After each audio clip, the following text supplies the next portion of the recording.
दी हमें आजादी बिना खर्च बिना ढाल, साबरमती के संत तूने कर दिया कमाल। अबे तू संत था? 1 लाख मां बहन बेटियों का बलात्कार हुआ, उनको निवस्त करके बीच से चीर दिया गया। 1 लाख लड़कियां उठा के गायब कर दी गई, 14 लाख हिंदू काट दिए गए, तेरे आंख से एक आंसू नहीं टपका। तू मेरे घर का मुखिया था। अभी ऐसे मुखिया पे तो मैं थूकना भी पसंद नहीं करूंगा, चाहे किसी को बुरा लगता हो भला लगता हो। जिस दिन मेरा बाप मेरे लिए कंधे से कंधा मिला के खड़ा होगा, मेरी माँ बहनों का सिर हो रहा होगा, उसके लिए खड़ा होगा, तो मेरा मुखिया है। जब वो मेरे माँ बहनों के साथ नहीं खड़ा होगा तो मुखिया नहीं, वो दुश्मन है। पहलवान की तरह हूँ और तलवार हाथ में लेके बैठ जाता हूँ। सीट आपकी है, सीट ये आपकी है, और मैं बड़े गुस्से में बोला तुम सुनते ही चुपचाप वहां जाके बैठ जाओ। अपनी सीट छोड़ दोगे क्या?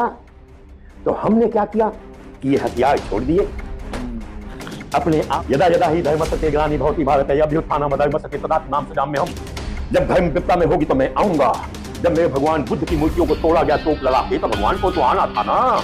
जब भगवान बुद्ध की बहुत सारी स्थानों को खंडित किया गया तो भगवान को आना था ना। जब भगवान राम के जन्मभूमि में गोलियां चलवाई गई तो भगवान को आना था ना। जब ये दलित समाज जिसने भगवान राम के बच्चों की परवरिश की, उनके साथ इतना भेदभाव अत्याचार होने लगा तो भगवान को आना था ना। तो भगवान के रूप में आए हैं। मेरे 52 सैनिक पाकिस्तान में गिरफ्तार हुए, इंदिरा ने एक नहीं छुड़वा पाई, एक नहीं छुड़वा पाई। क्यों नहीं छुड़वा पाई? उसकी औकात नहीं थी, या उसकी पावर नहीं थी, या हिंदुओं से घृणा नहीं थी। एक ही बात हो सकती, कभी बात हो सकता है। उसके बाद बताता हूं, मेरी फौज 3,000-2,500 किलोमीटर लाहौर तक घुस गई, उनको वापस बुलवा लिया। वापस आ जाओ, नहीं कब्जा करना इस देश को। ये तो मुसलमानों को हमने गजवाए हिंद बना के दिया हुआ है, तुम सारे इसे कैसे छुड़वा लोगे? देखो, जब तुमसे क्या कह, अगर हिंदू कोई राजा होता तो क्या कहता? पहले मेरा कश्मीर खाली कर, तभी 1 लाख को वापस करूंगा। नहीं, तब तेरा मेरा लाहौर से फौज निकल के वापस आएगी। पहले मेरे 52 छोड़, फिर तेरा 1 लाख छोड़ूंगा। पहले मेरा जमीन छोड़ना, तूने कश्मीर कब्जा किया ना। और यूएन में तो खुद ही चले गए, यूएन सभा में। वो क्यों चले गए? क्योंकि वो नहीं जाते तो हिंदू फौज दोबारा घुस जाती है, उन्हें दोबारा वापस ले लेती। आराध्य भगवान कृष्ण की जन्मभूमि से 5 एकड़ कब्रिस्तान में तब्दील करवा देते हूँ। मैं उनके ऊपर थूकना भी पसंद नहीं करता, लेकिन यादव समाज मेरा वो बहादुर समाज है जिनके साथ आज भी मैं खड़ा होते हुए गर्व महसूस करता हूँ कि जब मैं पिटा जाऊंगा, जब मुझे मारा जाएगा, तो यही यादव समाज मुझे बचाने आएगा। जिस दिन मैं मरूंगा, मुझे पीटा जाएगा, काटा जाएगा, यही दलित समाज को दलित बना दिया। किसने बना दिया दलित को दलित? अरे दलित तो योद्धा थे, दलित तो महान साम्राज्य था इन लोगों का। इस देश में कभी ब्राह्मण ने राज नहीं किया, कभी बनिए ने राज नहीं किया, राज किया दलितों ने, राज किया क्षत्रियों ने। भगवान किनके हैं? दलितों के और क्षत्रियों की। रामायण किसने दी? वाल्मीकि जी ने दी। अगर वाल्मीकि जी के साथ छुआछूत होता था तो उनके पास राजाओं के बच्चे पढ़ने कैसे जाते थे? राम जी के लव कुश तो मैं बता नहीं, वो तो गए। उनके पास राजाओं के बच्चे पढ़ने कैसे जाते थे? उनके ब्राह्मणों के बच्चे पैसे पढ़ने कैसे जाते थे? उनके देवी देवताओं अपने यहाँ बुलाते कैसे थे? छुआछूत नहीं करते। हमारे यहाँ क्या था? जाति पे पता कैसे कि भाई मैं जो नाई का काम करेगा वो नाई होगा, जो धोबी का काम करेगा वो धोबी होगा, जो मल्हा का काम करेगा वो मल्हा होगा, जो बनिए का काम करेगा वो बनिया होगा, जो फौज में होगा वो क्षत्रिय होगा, जो पढ़ाएगा वो ब्राह्मण होगा। वाल्मीकि जी ने पढ़ाना स्टार्ट किया, ब्राह्मण हो गए। वाल्मीकि जी ने पढ़ाना स्टार्ट किया, ब्राह्मण हो गए। वो किसी दलित में नहीं रह गया, खत्म हो गए, वो ब्राह्मण हो गए। उनके ब्राह्मण भी पांव छूने लगे। अम्बेडकर जी दलित थे, उनके साथ छुआछूत होता था, लेकिन जैसे ही ये पढ़ लिख करके बैरिस्टर बन गए, ये ब्राह्मण हो गए। जैसे ही ब्राह्मण हुए तो ब्राह्मण कन्या से इनका विवाह हो गया। क्या? जब छुआछूत था तो ब्राह्मण कन्या से विवाह कैसे हो गया? क्योंकि ब्राह्मण बन गए। जैसे ही इनकी बहनों ने पढ़ना स्टार्ट किया, पढ़ लिख करके बड़े बड़े अफसरों में पहुंच गई, तो इनकी शादी कहाँ पे हुई? ब्राह्मण और क्षत्रिय में हुई। क्यों? क्योंकि जातिता का कॉन्सेप्ट था ही नहीं हमारे पे। मैंने बचपना देखा है, मुझे पैदा किसने किया? दाई माँ। दाई माँ कौन होती थी? आज भी जो 70-80 साल 85 साल के बूढ़े हैं उनसे पूछना।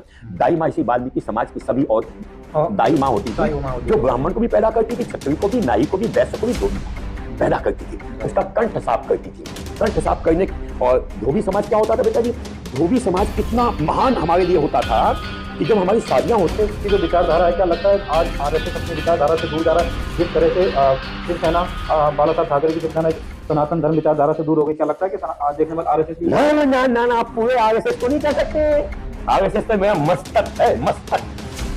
भाई दादा गंदा है ना, दादा गंदा है ना। बच्चे तो आज भी लड़ने को तैयार हैं। सर, तो आपके विचार क्या कहते हैं कि अगर आरएसएस राष्ट्रीय स्वयं सेवक संघ के प्रमुख अगर इस तरह की बयानबाजी करते रहे और आरएसएस की विचारधारा को बदलने का प्रयास करते हैं तो क्या लगता है कि आरएसएस के जो संगठन के जो लोग हैं क्या उनका विरोध करने की हिम्मत दिखाएंगे?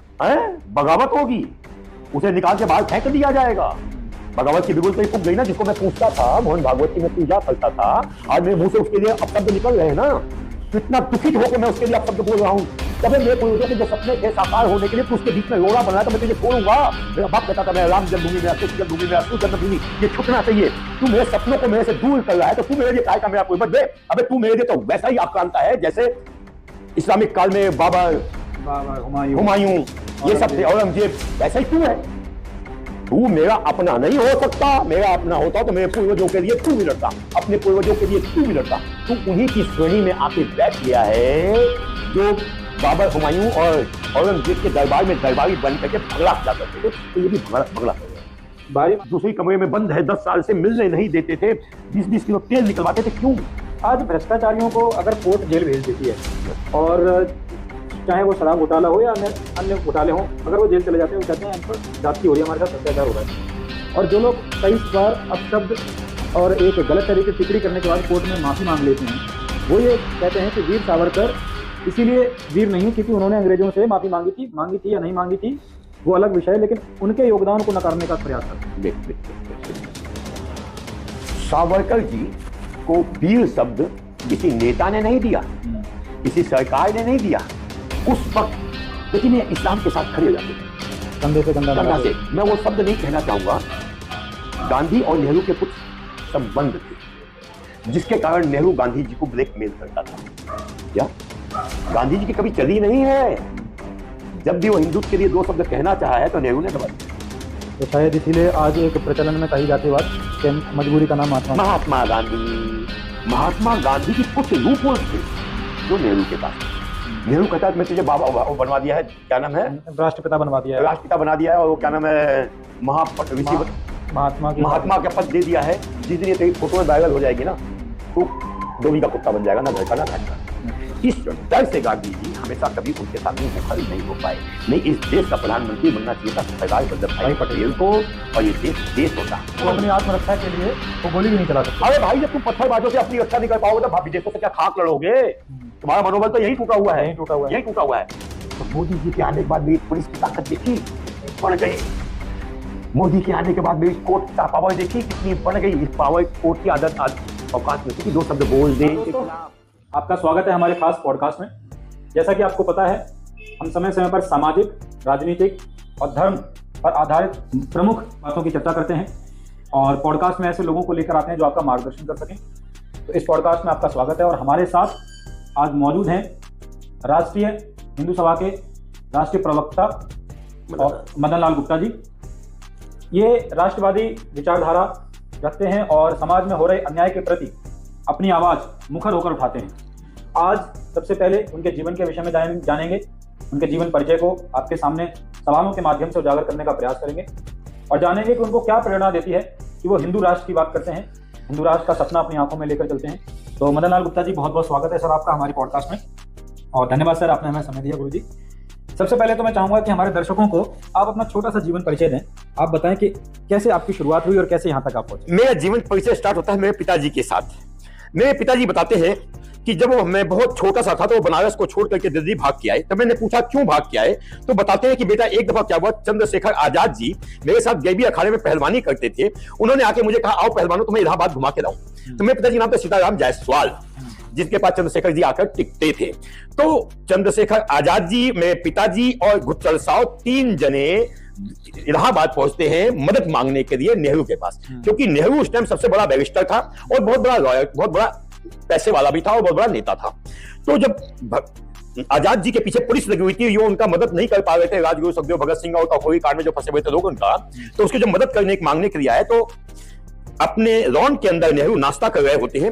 वो कहते तुम यहाँ जल्दी कैसे आ गए, यहाँ तो अंग्रेज आते हैं, तुम पकड़े जाओगे, तुम अल्फ्रेड पार्क में बैठो, मैं तुम्हें मदद भेजता हूँ। मेरे पिताजी और गुज्जर साहब तमाकू लेने के लिए बाहर आते हैं। जब वापिस आते हैं तो देखते जो खाना सर्व कर रहा होता है वो 20-22 पुलिस वालों को लेकर के अंदर इशारा कर रहा है। इतने में पुलिस अपनी हेडिंग लगा देती है। मेरे पिताजी और गुज्जर साहब डर जाते हैं, वो वापस बनारस भाग जाती है। जब बनारस में पहुंचते हैं तो पता चलता है कि मार दिया।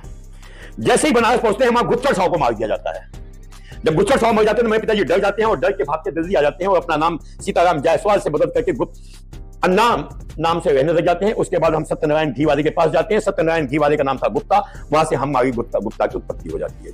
ये मेरा छोटा सा जीवन परिचय है। बहुत संघर्ष भरा रहा है आपका जीवन। संघर्ष, नेहरू का नाम सुनते ही घिन आ जाती है मन में कि मेरे आज भी जो मकान गवर्नमेंट ने कुड़क किए, आज तक नेहरू जैसे लोगों ने नहीं छोड़ा। चंद्रशेखर आजाद की माता भीख मांग के मरी। जब मेरे पिताजी और लोग जब आजादी के बाद गए कि कुछ मदद करो, तो इस आतंकवादी के लिए हम मदद करें। चंद्रशेखर आजाद की माता को उन्होंने आतंकवादी कहकर संबोधित किया। हाँ जी, इसलिए तो घृणा करता हूं इस कांग्रेस को, तो इसलिए मैं घृणित बात समझता हूं। मैं अपने मन की कुंठाओं को व्यक्त नहीं करना चाहता, विषय पे आ जाते हैं। साधु भेष कैसे आपने अपनाया? एक साधारण बच्चे से एक साधु भेष का सफर कैसा रहा? जब मोदी जी इस रूप में आए तो उन्हें देख करके मैंने भी धीमे धीमे अपने रूप को बदलता चला गया। और साधु भेष नहीं, मैं सदैव से ही साधुत्व के साथ रहा हूं, क्योंकि हिंदुत्व की लड़ाई हमेशा लड़ता रहा हूं। मैं आपको बताता हूं, 90 से पहले की घटना 87, 88, 89 की होगी। हमने डॉक्टर अंबेडकर के लिए 16 नंबर राजपुर रोड के लिए भी आंदोलन किया था, जिसके फोटोज होंगे, भी आपको दिखा दूंगा। उस टाइम भी हमारी गिरफ्तारी हुई थी। तो साधु भेष नहीं है ये, मेरा मन है, मेरा खुशी होती है मुझे ये भगवा धारण करने से, टीका धारण करने से मन में एक शांति का। लोगों में तो आजकल भगवा के प्रति ऐसी घृणा पैदा कर दी गई है कि भगवाधारी को आतंकवादी कहा जाता है। मन भटकाने के लिए आपने देखा होगा जो टोपीधारी हैं, पत्थरबाज हैं, उन्हें कभी कोई कह नहीं सकता, बोल नहीं सकता, बोलते ही इसकी जिह्वा काट दी जाएगी, गर्दन काट दी जाएगी। उनको तो भटका हुआ व्यक्ति बताया जाता है ना। हाँ, तो मैं भी चाहता हूं कि हिंदू धर्म में भी कुछ भटक जाए, कुछ भटक जाए, क्योंकि मैं तो बिजुई हो चुका हूं। काश की मोदी जी का राज आज से 20 साल पहले आ गया होता तो मैं भी भटका हुआ नौयुवक होता। एक्चुअली क्या था, कांग्रेस की एक विचारधारा थी कि इसको इस्लामिक राष्ट्र कैसे बनाया जाए, क्योंकि नेहरू जी मुसलमान थे, इनके पूर्वज मुसलमान थे, इसमें छुपाने का कोई मतलब ही नहीं आता। तो ये हिंदू बन के आते हैं, उन्हें पता है जब आजादी होगी तो हिंदुओं की आबादी ज्यादा है, तो इसलिए कांग्रेस का गठन अंग्रेजों ने किया। उनके ये दलाल के रूप में या जैसे भी रूप में कांग्रेस में समाहित हुए और देश का बागडोर अपने हाथ में संभाल लिया, क्योंकि उन्हें पता था कि अगर मैं मुसलमान ही रह गया तो आधा तो पाकिस्तान मुसलमान के नाम पर दिया जा चुका है, और इसको गजवाए हिंद कैसे बनाया जाएगा। तो गजवाए हिंद बनाने की एक षड्यंत्र के तहत ये हिंदुत्व के रूप में आए और हिंदुस्तान को अपने कब्जे में दिया, और धीमे धीमे हमारी पढ़ाई, हमारे संस्कार, हमारे सभ्यता को धीमे धीमे इन्होंने समाप्त कर दिया। आपने देखा होगा धारा 370 कश्मीर, क्योंकि उनका पूरा प्रोपेगेंडा था पूरे हिंदुस्तान को गजवाए हिंद बनाने का। तो एक साथ तो बना नहीं सकते, क्योंकि हमारी आबादी ज्यादा थी, धीमे धीमे कदम रखना था। तो जितनी आबादी थी उस हिसाब से इन्होंने पहले तो पाकिस्तान बना दिया, उसके बाद क्या किया, हिंदुस्तान में धारा 370 डाल दिया। क्योंकि पंडित बन के, जैसे कहते हैं ना कि पेट में घुसी हुई बीमारी सबसे ज्यादा दुखदायी होती है, घर में बैठा हुआ दुश्मन सबसे बड़ा दुश्मन होता है। बाहर से तो मैं लड़ दूंगा, लेकिन घर में तो ये मेरे ब्राह्मण के रूप में आए और ब्राह्मणों का ऐसा नरसंहार किया इन्होंने कश्मीर में कि दुनिया जानती है। तो उसी इनका एक चरित्र रहा है। आपने देखा होगा संविधान, लोग कहते हैं संविधान, क्या है संविधान? बाबा साहब का संविधान है? नहीं है। बाबा साहब ने जो संविधान लिखा उसे इन्होंने कुपात्रों के रूप में कैसे परिवर्तित कर दिया, मैं बताता हूं। आज जो मूल संविधान है उसको तो ऑलमोस्ट इन्होंने कितनी बार संशोधन कर, मैं बताता हूं। संविधान, जब संविधान बाबा साहब अंबेडकर ने लिख के दे दिया तो नेहरू को यह हजम नहीं हुआ कि एक छोटी जाति से, एक गरीब परिवार से कोई बच्चा आकर के हमारे ऊपर स्थापित हो जाएगा। तो उनको स्थापित ना होने देने के लिए 2 दफा चुनाव में उनको हरवाया। आपने देखा होगा अंबेडकर जी के भगवान कौन थे? कौन थे? प्रभु श्री राम की फोटो लगाई है उन्होंने। भगवान बुद्ध, भगवान बुद्ध की फोटो भी उसी संविधान के पृष्ठ पे थी, उन्हें हटाया गया। राम जी की फोटो भी थी। हाँ, सबकी। मैं तो पहले अब अंबेडकर जी के पास हूं ना, क्योंकि संविधान तो अंबेडकर जी ने लिखा था। तो अंबेडकर जी ने जब संविधान दिया हमें, तो उनके जो देवता थे उनको तो नहीं बदलना चाहिए था, उनको बदला, श्री राम को बदला। क्यों बदला? क्योंकि उन्हें, जैसे देश आजाद हुआ तो आजादी के बाद हमें क्या पढ़ाया जाना चाहिए था? आजादी कैसे मिली, आजादी कैसे मिली। तो आजादी कैसे पढ़ा दिया गया हमें? दे दी हमें आजादी बिना खर्च बिना ढाल, साबरमती के संत तूने कर दिया कमाल। अबे तू संत था? 1 लाख मां बहन बेटियों का बलात्कार हुआ, उनको निवस्त करके बीच से चीर दिया गया। 1 लाख लड़कियां उठा के गायब कर दी गई, 14 लाख हिंदू काट दिए गए। तेरे आंख से एक आंसू नहीं टपका? तू मेरे घर का मुखिया था। अभी ऐसे मुखिया पे तो मैं थूकना भी पसंद नहीं करूंगा, चाहे किसी को बुरा लगता हो भला लगता हो। जिस दिन मेरा बाप मेरे लिए कंधे से कंधा मिला के खड़ा होगा, मेरी माँ बहनों का सिर हो रहा होगा, उसके लिए खड़ा होगा, तो मेरा मुखिया है। जब वो मेरे माँ बहनों के साथ नहीं खड़ा होगा तो मुखिया नहीं, वो दुश्मन है। आपने मोदी जी को देखा, पुलवामा हुआ, पुलवामा अटैक, बंदे ने 13 दिन तक काले वस्त्र धारण करके रखा, जब तक बदला नहीं ले लिया। गुरबत का मतलब क्या होता है? जैसे कहते हैं दादा माने गुंडा, कहते हैं ना, गुंडा नहीं दादा क्या होता है कि जब दादा खड़ा होता है तो माँ बाप भाई बहन परिवार को सबको लगना चाहिए कि मेरा दादा खड़ा हुआ है, मेरा बाप खड़ा हुआ है, मैं मजबूत हो गया हूं, मुझे डर नहीं लगना चाहिए, एक साहस, मेरा भाई। तो इन्होंने क्या हुआ, भाई का कंसेप्ट धीमे धीमे खत्म कर दिया, दादा का कंसेप्ट धीमे धीमे खत्म कर दिया। लेके क्या है, गजवाए हिंद के कंसेप्ट। आपने देखा होगा, पढ़ाते क्या है हमें, औरंगजेब, हुमायूं, बाबर, अकबर। आपकी माँ बहनों का किसी ने इज्जत लूटा हो, आपके घर को किसी ने तोड़ दिया हो, आपके बाप को किसी ने जूतों पीटा हुआ हो, क्या आप उसे अपने घर में फोटो लगा के मरेंगे? कभी नहीं मरेंगे। तो ऐसा कौन सा पापी आदमी था, कौन सा नीच आदमी था जिसने हमें पर हमारी माँ बेटियों के पेट में तलवारें घुसेड़ करके, बल्लम घुसेड़ करके हमारी बच्चों को मार डाला, हमारे धर्म को खत्म कर दिया, हमारे मंदिरों को विध्वंस कर दिया। उसको हम पढ़े, घिन आती है। क्यों? क्योंकि हम पहचान नहीं पाए नेहरू को। काश कि हम पहचान जाते नेहरू को, तो आज हमें हिंदू राष्ट्र मांगने की आवश्यकता नहीं होती। पाकिस्तान जब बना मुस्लिम देश, तो ये ऑटोमेटिक हिंदू राष्ट्र बन गया था। लेकिन षड्यंत्र देखिए गांधी और नेहरू का, इन्होंने जो यहां से मुसलमान जा रहे थे उन्हें जाने नहीं दिया, रोका। लेकिन जो मजबूरी में चले भी गए, उनकी भी जमीन छीन करके फिर उन्हीं को दे दिया कि जो वहां से आए कि लो जी आप अपनी जमीनें दे दो। लेकिन हमारी जो जमीनें पाकिस्तान में छीन गई, उसके लिए किसी ने एक आंसू नहीं बहाया। तो बहुत सारी बातें हैं, विषय पे आ जाते हैं। क्या कारण है कि एक व्यक्ति को राष्ट्र के चाचा का दर्जा दे दिया जाता है, नेहरू चाचा, और जो हमारे फ्रीडम फाइटर रहे हैं, चाहे वो हमारे सुभाष चंद्र बोस जी हों, उनके प्रति ऐसी कोई श्रद्धा और ऐसा कोई मान सम्मान क्यों नहीं दिया गया? किसने दिया चाचा की उपाधि, किसने दिया पिता की उपाधि, मुझे ये बता दो। अरे जो शख्स मेरी माँ भारती को काट के 2 टुकड़ों में विभाजित करने के बाद एक पाकिस्तान को जन्म दे देता है, वो क्या मेरे घर का हो सकता है? क्या वो मेरा चाचा हो सकता है? क्या मेरा बाप हो सकता है? अगर से वो चाचा और बाप किसी का हो सकता है, पाकिस्तान का हो सकता है, हमारा नहीं। आप हिंदू महासभा से कैसे जुड़े? कैसे आपका रुझान हुआ कि अब आपको हिंदू महासभा से जुड़ना चाहिए? ये मेरे बाप के कारण, मेरे पिताजी के कारण। वो कहते थे बेटा तुम्हें लड़ना है, मेरा एक ख्वाब है, मेरा एक सपना है। जो काशी विश्वनाथ में मुझे लेके जाते थे, तो ज्ञान वापी का दर्शन कराते हुए कहते थे तेरा इसमें शिव कैद है। मुझे तो 90 में भी गोली लगी है, 2 दफा अयोध्या में 2 गोली लगी है। अच्छा। क्योंकि मेरे बाप ने, हम जब 4 भाई थे तो उन्होंने कहा बेटा हमारे में एक वो था सिख धर्म, हमने अपने घर से एक बेटा दिया ताकि हम अपने धर्म की हिफाजत कर सके। तो आज मेरे 4 बेटे हैं, एक बेटे को मैं अपने धर्म के लिए अर्पण कर रहा हूं कि बेटा तुझे अपने धर्म के लिए लड़ना है, अपने समाज के लिए लड़ना है। जिस दिन तू राम जन्मभूमि काशी मथुरा को आजाद करा देगा, उस दिन स्वर्ग में बैठे हुए मेरी आंखें तृप्त हो जाएगी, मैं धन्य हो जाऊंगा कि मेरे आने वाली पीढ़ी ने मेरे सपनों को साकार किया। तो आज मैं मोदी जी और योगी जी का अभिनंदन करता हूं कि उन्होंने मेरे पूर्वजों को आसमान पे बैठ करके हंसने या खुश होने का एक मौका दिया। मुझे ही नहीं, जितने भी दलित समाज है, वाल्मीकि समाज है, धोबी समाज है, मोची समाज है, इन सब का एक सपना था कि एक दिन मेरे भगवान आएंगे, हम आजाद होंगे, उन मंदिरों में पूजा करेंगे। आपने देखा होगा कि राम जन्मभूमि के लिए केवल ब्राह्मण और बनिया नहीं रहा। पहली बात, लोग क्या कहते हैं हमारे बीच में फूट डालती है, फूट जातियों के नाम पर। जातियों का नाम बताता हूं मैं। राम जी ब्राह्मण है? नहीं है। कृष्ण जी ब्राह्मण है? नहीं है। राम जी कृष्ण जी बनिए हैं? नहीं है। आज यादव समाज उस भ्रष्ट आदमी के साथ खड़ा हुआ है जो भगवान कृष्ण की जन्मभूमि से 5 एकड़ जमीन ले करके कब्रिस्तान बना देता है। तो वो यादव है, वो यादव है। किसी हालत में वो यादव नहीं हो सकते जो अपने आराध्य भगवान कृष्ण की जन्मभूमि से 5 एकड़ कब्रिस्तान में तब्दील करवा देते हो। मैं उनके ऊपर थूकना भी पसंद नहीं करता, लेकिन यादव समाज मेरा वो बहादुर समाज है जिनके साथ आज भी मैं खड़ा होते हुए गर्व महसूस करता हूं कि जब मैं पीटा जाऊंगा, जब मुझे मारा जाएगा, तो यही यादव समाज मुझे बचाने आएगा। जिस दिन मैं मरूंगा, मुझे पीटा जाएगा, काटा जाएगा, यही दलित समाज को दलित बना दिया। किसने बना दिया दलित को दलित? अरे दलित तो योद्धा थे, दलित तो महान साम्राज्य था इन लोगों का। इस देश पे कभी ब्राह्मण ने राज नहीं किया, कभी बनिए ने राज नहीं किया, राज किया दलितों ने, राज किया क्षत्रियों ने। भगवान किनके हैं? दलितों के और क्षत्रियों के। रामायण किसने दी? वाल्मीकि जी ने दी। अगर वाल्मीकि जी के साथ छुआछूत होता था तो उनके पास राजाओं के बच्चे पढ़ने कैसे जाते थे? राम जी के लव कुश तो मैं बता नहीं, वो तो गए।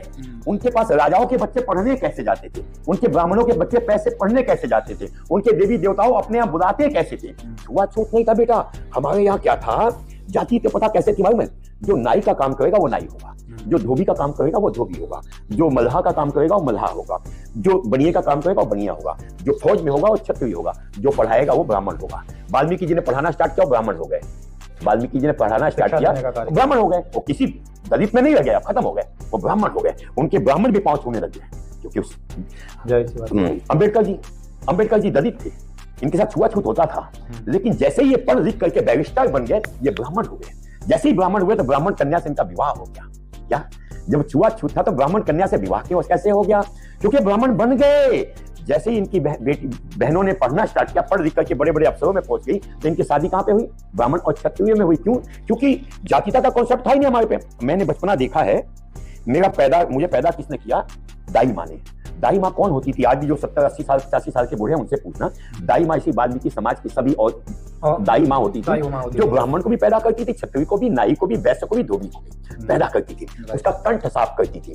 कंठ साफ करने और धोबी समाज क्या होता था बेटा जी? धोबी समाज कितना महान हमारे लिए होता था कि जब हमारी शादियां होती थी ना बेटा, तो लड़की देखने हम नहीं जाते थे, लड़का देखने हम नहीं जाते थे, वो नाई जाता था। वो नाई लड़का पसंद करता था, हमारी शादी तय कर देता था, हमारी शादी हो जाती थी। तो जैसे ही हमारा जन्म होता था, वाल्मीकि समाज हमें पैदा करता था, नाई समाज हमारा मूलन करता था, वो ब्राह्मण आज भी मुनि से करवा रहे हैं। हाँ, ब्राह्मण समाज हमें ज्ञान, हमारा पूजन पद्धति करता था। तो हम जब चारों कौम मिल जाते थे तब हमारा जीवन सनातनी शुरुआत होता था। जैसे हम शादी करने पहुंचते थे तो दाई माता का कपड़ा आता था, धोबी समाज हमारा संस्कार पूरे करता था, ब्राह्मण हमारी आके पूजा पद्धति करता था, और अनाज वनाज का वैसे पूरे करता था। जब चारों मिल जाते थे तभी हमारा शादी संपूर्ण होता था। जब हम मरते थे, जैसे ही हम मरते थे तो चांडाल के रूप में वो हमें अग्नि देता था, और नाई के समाज हमारा मुंडन करता था, और ब्राह्मण हमारे क्रियाकर्म करवाता था, और वैसे में पैसा देता था। तो जब हम पैदा होते थे, विवाह करते थे, मरते थे, तीनों में हम चारों जुड़ते थे। चारों वर्ण जो है वो जुड़े हुए एक हैं, अलग तो है ही नहीं। आज उनको अलग अलग करने का प्रयास राजनीतिक तरीके से किया। इसका कारण क्या था कि जब हिंदुस्तान आजाद हुआ, पाकिस्तान मुस्लिम राष्ट्र बन गया, तो लोगों ने हिंदू राष्ट्र की डिमांड की। तो इन्होंने कहा कि 65% अगर हिंदू इस देश में होंगे तो इसको हिंदू राष्ट्र में तब्दील कर दिया जाएगा।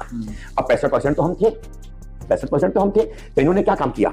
सिख हिंदू धर्म से बाहर, जबकि सबसे बड़े तो सनातनी वही है। सबसे बड़े सनातन की रक्षा करने वाले वही। सिख धर्म हमसे, जैन धर्म हमसे बाहर, बुद्ध धर्म बाहर। क्यों बाहर? क्योंकि इन्हें काटना था, इनको मारना था। आपने देखा 84 के दंगे में सिखों को इन्हीं कांग्रेसियों ने कैसे भगा के मारा, जला के मारा। आपने देखा इसी भगवान बुद्ध को अफगानिस्तान से लेकर जहां इस्लामिक राष्ट्र हैं, बड़े बड़े बुद्ध थे, बड़े बड़े इनकी मूर्तियां थी, तोप लगा के उड़ा दिया गया। इंदिरा गांधी ने बोला, राजीव ने बोला, नेहरू ने बोला, कोई नहीं बोलेगा, क्योंकि हमें छोटे छोटे टुकड़ों में करके हमें काटना था। क्योंकि अगर सनातन बटा रहेगा तो वो अपनी राजगद्दी बैठे रहेंगे। ऐसा भी मैं बता रहा हूँ, वही तो बता रहा हूँ आपको कि हमें इन्होंने 4 हिस्सों में बांट दिया। हमारी आबादी घट गई, तो हम हिंदू राष्ट्र को नहीं बना पाए। आज इनको फिर लगा कि कटोगे तो बटोगे, एक हो रहा है हिंदू। योगी जी ने जो नारा दिया उससे एकता के सूत्र में बंध रहा है। हाँ, हिंदू एकता के सूत्र में बन रहा है। तो उसी वाल्मीकि फिर हमें गद्दी से हटा के अपने राज्य पे बैठेगा। जो वाल्मीकि समाज है तो रजवाड़ों का समाज था बेटा जी, ये तो योद्धाओं का समाज था। तो ये इन्हें हटा करके फिर अपनी राज गद्दी पे मांगेगा, अपना हक मांगेगा। साले अब तो हम पढ़ लिख गए। इन्होंने क्या षड्यंत्र किया? पहली से लेकर 8वीं तक शिक्षा मुक्त कर दिया कि पेपर नहीं दोगे पास हो जाओगे। मेरा बेस खत्म कर दिया।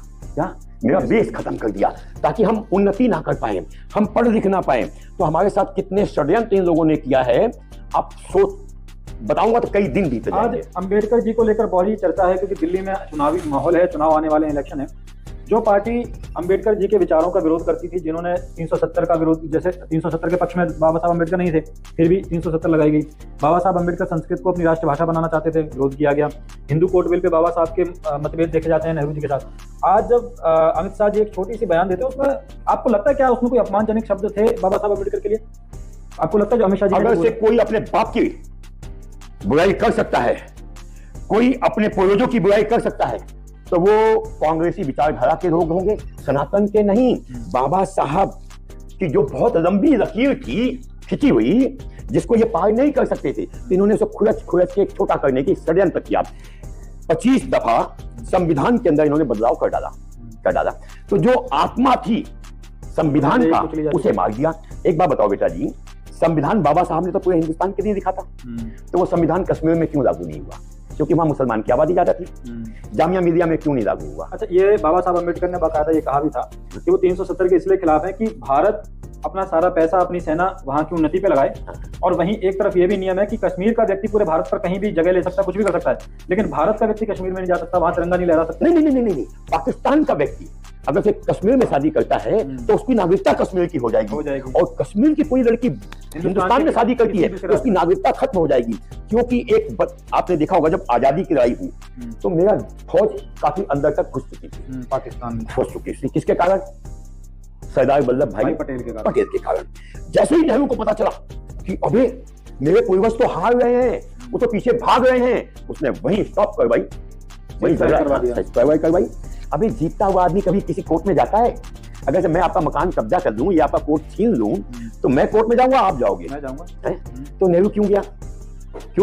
क्योंकि उसको उलझा देना चाहता था और जानता था कि विदेश में इसके बहुत पैरोकार हैं, पैसे लगाने वाले हैं, सब कुछ लगाने वाले हैं, मैं कानून ले आऊंगा। तो क्या है कि यहाँ पे राय शुमारी होगी कि किसकी आबादी उसके हिसाब से तय किया जाएगा। तो आबादी को घटाने का षड्यंत्र कैसे होता कि भाई जो पाकिस्तान के लोग आएंगे वो यहाँ की नागरिकता पा जाएंगे, जो यहाँ की लड़की बाहर शादी कर लेगी नागरिकता खो देगी। तो जब यहाँ की नागरिकता एक दिन मुसलमानों की बढ़ जाएगी तो ये ऑटोमेटिक गजवाए हिंद यहाँ पे हो जाएगा। भारत में अभी सनातनी हिंदुओं की आबादी ज्यादा है, फिर भी आपको लगता है कि भारत में हिंदुओं को खतरा है? नहीं जी, भारत में सबसे ज्यादा अल्पमत में है तो कोई हिंदू है, इन कांग्रेसियों के कारण। नजर में भाई तुम कहते हो तो हम जातियों में बटे हुए हैं, जातियों में बटे हैं, तो 3 या 4% बनिए हैं, 3-4% नाई हैं, 3-4% मोची हैं, 3-4% धोबी हैं, तो हम क्या है? अल्पमत में। तो वो जो छोटे कम लोग होते हैं उनको क्या मिलती है? माइनॉरिटी में तो हम सबको हो जाना चाहिए भाई। अब आप कहते हो कि हम सब अलग अलग हैं, हम माइनॉरिटी हैं, और जाति जनगणना की बात करते हो। हाँ, करते हो। इससे सबसे पहले तो क्षत्रिय चला जाएगा। हाँ, तो हम माइनॉरिटी में हैं, तो माइनॉरिटी का फायदा हमें क्यों नहीं देते? मुसलमान को क्यों देते हो, जो आज सबसे ज्यादा बहुमत में है? 30% या 26% 28% है ना। 28% तो ना सिख है, ना सिख है, ना बुद्ध है, ना जैनी है, ना हिंदू है, ना नाई है, ना धोबी है, ना मोची है, कुछ भी नहीं है। हम तो 2-4% है। तो माइनॉरिटी कमीशन तो हमारे लिए बनाना चाहिए, लेकिन नहीं। षड्यंत्र देखो कि जहां उन्हें फायदा लगता है माइनॉरिटी का वो खुद माइनॉरिटी बन जाते हैं, जहां उन्हें फायदा लगता है बहुमत का वहां पथरावबाजी करके वो हल्ला करके कब्जा कर लेते हैं। आपने एक कानून देखा था? दुनिया में, संसार में ऐसा कानून नहीं होगा। हम 1000 साल गुलाम थे, 700-600 साल गुलाम नहीं थे, मतलब लड़ते रहे। हम गुलाम कभी नहीं हुए, लड़ते गए। जैसे कभी उन्होंने वहां कब्जा कर दिया, कभी वहां कब्जा कर दिया, तो हम लड़ते गए। तो 700 साल तो हम लड़ते ही रह गए, 700 साल तो हम लड़ते ही रह गए। हमारे मंदिर छिन गए, हमारे समाज छिन गए, हमारी सब कुछ छिन गया। उसके बाद अंग्रेज आ गए, हम गुलाबी की मानसिकता में चले गए। अब कानून क्या लेके आते हैं? ये कानून क्या लेके आते हैं कि जो सन 47 में जिसकी जो पोजीशन थी वही रहेगा। 1991 एक्ट की जो हवाला दिया जाता है, हाँ, वही रहेगा। चलो हम इसको भी मान लेते हैं, वही रहेगा। फिर गजवाए हिंद के लिए एक वो लाते हैं, क्या बोलते हैं? वक्फ बोर्ड। वक्फ बोर्ड कहता है कि जब इस्लाम पैदा नहीं हुआ 1400 साल पहले, 3000 साल पहले, हमारा एक मंदिर था, वो मेरा है, वो तेरा हो जाएगा। संसद भी उनकी जमीन पर बनी हुई है, वो उनका हो जाएगा। लेकिन जो मेरा था 47 के बाद भी जो छीन लिया उन्होंने, वो भी मेरा। कोर्ट नहीं जा सकते। तो इससे बड़ा सोचने का विषय क्या हो सकता है? इस दलित समाज को सोचना चाहिए कि जिन्होंने बाबा अंबेडकर को भारत रत्न दिया, जिन्होंने बाबा अंबेडकर को एक छुपाई हुई पहचान, खुर्ची हुई लकीर को उठाने का प्रयत्न किया, अमित शाह जी थे ना, जिन्होंने उनके लिए इस दिल्ली में 16 नंबर में उनका भव्य स्मारक बनवाया। जहां वो पढ़ते थे वहां भव्य स्मारक बनवाया, जहां वो पढ़े थे वहां भव्य स्मारक बनवाया। क्योंकि वो जानते हैं कि ये तो मेरा बाप है, वो जानते हैं कि ये तो मेरा बाप है, ये तो मेरा दादा है। गांधी नेहरू को तो हम पे थोप दिया गया था। तो गांधी नेहरू की कृत्यों को उखेड़ते हुए ये अपने पूर्वजों को स्थापित करना चाहते हैं। तो स्थापित करेंगे तो क्या होगा? हमारे में एकता आ जाएगी। उस एकता को खंडित कैसे करेंगे? जातिता में बांटकर। अंबेडकर जी वो महान शख्सियत थे जिन्होंने हमें जो विचारधारा दिया था, उस विचारधारा पे हम चले होते ना, तो हम आज संसार के सबसे उन्नतशील देश होते। अगर हम थोड़ी देर के लिए मान के चलें कि इस देश में बीजेपी पार्टी नहीं होती तो इस भारत का भविष्य क्या होता, या मान के चलें कि अगर आने वाले भविष्य में अगर बीजेपी को हमें हटा ही दें कि बीजेपी नहीं है, तो देश का भविष्य मैं कैसे मान लूं? भगवान कृष्ण ने कभी कहा था, यदा यदा ही धर्मस्य ग्लानि भवति भारत अभ्युत्थानम् अधर्मस्य तदात्मानं सृजाम्यहम्। जब धर्म विपत्ता में होगी तो मैं आऊंगा। जब मेरे भगवान बुद्ध की मूर्तियों को तोड़ा गया तोप लगा के, तो भगवान को तो आना था ना। जब भगवान बुद्ध की बहुत सारी स्थानों को खंडित किया गया तो भगवान को आना था ना। जब भगवान राम के जन्मभूमि में गोलियां चलवाई गई तो भगवान को आना था ना। जब ये दलित समाज जिसने भगवान राम के बच्चों की परवरिश की, उनके साथ इतना भेदभाव अत्याचार होने लगा तो भगवान को आना था ना। तो भगवान के रूप में आए हैं। अब बीजेपी को भगवान का दर्जा देना चाहते हैं। बीजेपी कौन है? बीजेपी बीजेपी में बहुत सारे चोर हैं। मैं तो उनकी बात कर रहा हूं, अमित शाह जी की, मोदी जी की, योगी जी की। और जब घर का मुखिया मजबूत होता है ना, तो जो बहुत सारे चोर चाहे उसके बच्चे भी होते हैं ना, वो सुधर जाते हैं। आपने देखा होगा कि कांग्रेस से भाग भाग के लोग बीजेपी में आए। क्यों आए? क्योंकि उन्हें लगा कि भाई मेरे पूर्वजों का अगर से कोई सम्मान कर सकता है तो बीजेपी कर सकती है। भाई रावण के साथ विभीषण था, विभीषण को लगा कि मैं राम के पास चला जाऊं तो मेरा उद्धार हो जाएगा, उद्धार हो जाएगा। आया ना। तो इसीलिए लगता है कि अन्य पार्टियों के लोग आए जिनके पूर्वज हिंदू थे, जिनके खून में गर्मी थी, जिनके खून में मिलावट नहीं थी, वो आए। जब भी मुझे मौका लगेगा मोदी जी से भी बहुत कोई कट्टर हिंदुत्ववादी आ जाएगा तो मैं फौरन यहाँ से पलट के उसके पास जाऊंगा, क्योंकि मेरे खून में मिलावट नहीं है। लेकिन जिस दिन मेरे मीट में खुलावट होगी वो मैं सिर्फ लालच के वशीभूत हुए रह जाऊंगा। कोई और कौम के विषय में राहुल गांधी ने बोला होता कि मस्जिद में लड़कियां छेड़ने कोई जाता है या चर्च में लड़कियां छेड़ने जाता है तो इसकी गर्दन कट चुकी होती और इसकी औकात, इसके खानदान की औकात नहीं होती बोलने की। ठीक है। और इसी के पार्टी में रहते हुए लोग हिजड़ों की तरह हंसते हैं, हमारे धर्म का मजाक उड़ाते हैं। तो हमारे भी कहते हैं कि हिंदू जो है वो कट्टरवादी है और संसद में खड़े होकर भाषण भी देते हैं हिंदू के ऊपर। हिंदू कट्टरवादी था, भूल गया। हिंदू तो इतना कट्टरवादी था प्रभु, आप सोच नहीं सकते। भगवान कृष्ण शंकर अगर अपने त्रिनेत्र खोल दें तो विश्व को जला के राख करने की शक्ति रखते थे। भगवान राम अगर से युद्ध भूमि में आ जाए तो रावण का वंश समाप्त करने की शक्ति रखते थे। भगवान कृष्ण की बहन का कोई कपड़ा यूं पकड़ ले तो महाभारत करवा डालते थे। माता दुर्गा को कोई कह दे कि तुम मेरे यहाँ आ जाओ तो उसका वंश खत्म कर देते थे। क्या हुआ? कुछ गलतियां हुई हमसे हुई जब हम बहुत मजबूत, बहुत तगड़े हो गए। हमें समझ में आ गया कि संसार में हम ही हमें, हमारा कौन बिगाड़ेगा। अपने मत में आ गए। हाँ, अपने मत में आ गए तो हम धीमे धीमे शांति की तरफ चले गए। अहिंसा परमो धर्म, धर्म हिंसा सदैव चल को भूल गया और धर्म हिंसा परमो धर्म को अपना दिया। तो बेटा अहिंसा कौन कर सकता है? अहिंसा शक्तिशाली करता है। अगर से मैं कमजोर हो जाऊं और मैं यहाँ बैठा हूं, आप अपने बच्चों के साथ आओ, पहलवान हो, तो मुझे कहोगे वह उठ यहाँ से, ये हो जाएगा क्या? हिंसा।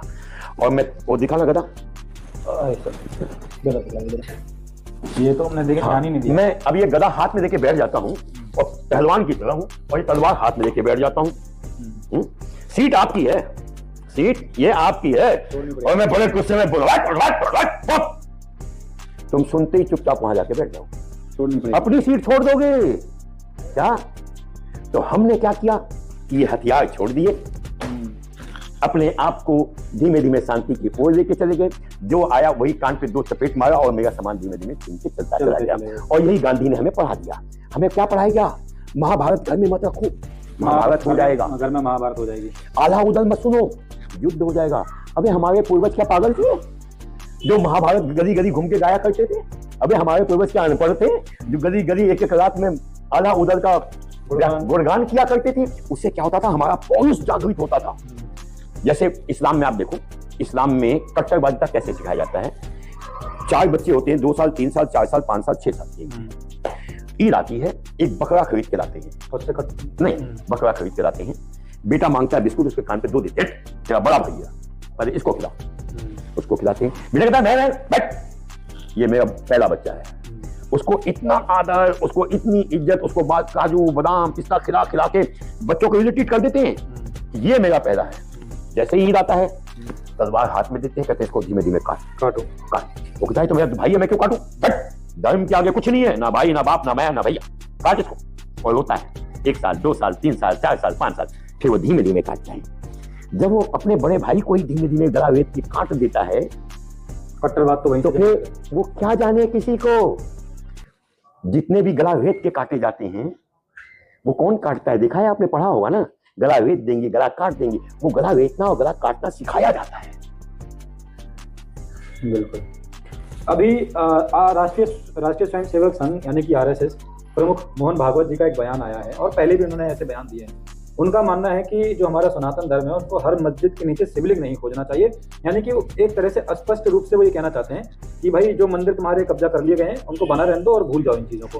1991 एक्ट जो बना हुआ है वर्षिप एक्ट, शायद अप्रत्यक्ष रूप से उसका समर्थन करते हुए नजर आते हैं। लालच, मेरे देश में लालच बहुत बुरी चीज है। मेरे धर्म के अंदर लालच, आपने देखा होगा जब मुगलों का राज था तो उनके 9 रत्न में से 7 रत्न हिंदू थे। क्या उन्हीं के सामने हिंदू की माँ बहनों की इज्जतें रोकी जाती थी, उन्हीं के सामने गुरु गोविंद सिंह जी के बच्चों की हत्याएं की जाती थी, उन्हीं के सामने सरदारों को मारा जाता था और ये हंसते थे। क्या हंसते थे? वो खून आज भी खत्म नहीं हुआ। जब अंग्रेज आए तो उनके दल में भी हमारे ही अपने मुखिया जो बने होते थे ना कि मैं आपका राजा हूं, राजा माने मेरे घर का मुखिया ना। जैसी बात है, भगत सिंह को गिरफ्तार किसने किया था? हिंदुओं ने। हाँ, मैं बताता हूं, जैसे ही राजा, मेरा राजा जाके उनकी गोद में बैठ गया, हमें काट डाला।